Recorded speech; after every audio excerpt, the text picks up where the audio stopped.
And let's talk about that Mickie James because it brings Sure. us right to where we need to be here.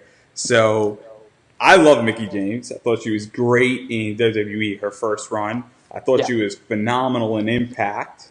I think Yeah. she proved herself. And I know that you have a connection to WWE, so we might not be able to say that completely, but I thought her second run with Alexa Bliss was also great. And this was WrestleMania 33, she wore this.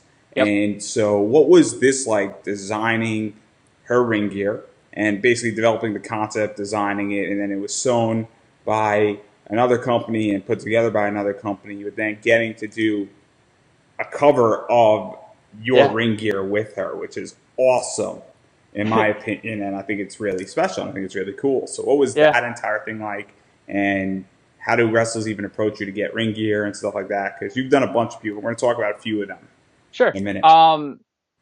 So every story is different, which is interesting. It's not. I think with ring gear, people assume that you have like a full time deal with WWE or with a specific company or whatever, and it's really not like that. I mean, I do work directly for WWE as well on merchandise stuff, but when it comes to the ring gear designs, it's really it's word of mouth and it's connections, and sometimes I'll just have a wrestler randomly pop into my Twitter or something, because they've seen something I did for one of their friends. Um, in the case of Mickie, I think I had already done gear for Billy Kay and Sami Zayn, I believe, prior to that, and Rick Michaels at Global WrestleWear, who is the one that shouted that designed that out that sewed that outfit. Sorry.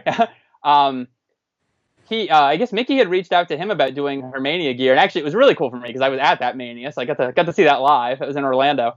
Um, but they're all really different. Some of them come to you and they have a really fully formed idea of what they want, and some of them have no idea at all and or come to you as a blank slate. And in Mickey's case, she was really easy, super good to work with. She would leave me voice memos and just be like, and this is gonna sound really weird, to someone that's not, but like she'd be like, millennial Indian princess, shiny disco, like, and you just be like, okay, okay, writing this down, and I mean, it just sounds like a brainstorm of words, but it's extremely helpful. When you have someone that kind of has a vision like that, or a mood board, whatever you want to call it, it really helps. And so she did. She had a lot of ideas and a lot of concepts that we could pull from, and she said specific colors she liked, and so from there, it was kind of just trying to find a way to narrow that down to something that she liked. So I would send her concept sketches, and she'd be like, "I like this part, I don't like that part, whatever." And eventually, you come together with that, and then, like I said, Rick sewed it and got it to her, and she walked out in front of 80,000 people wearing it.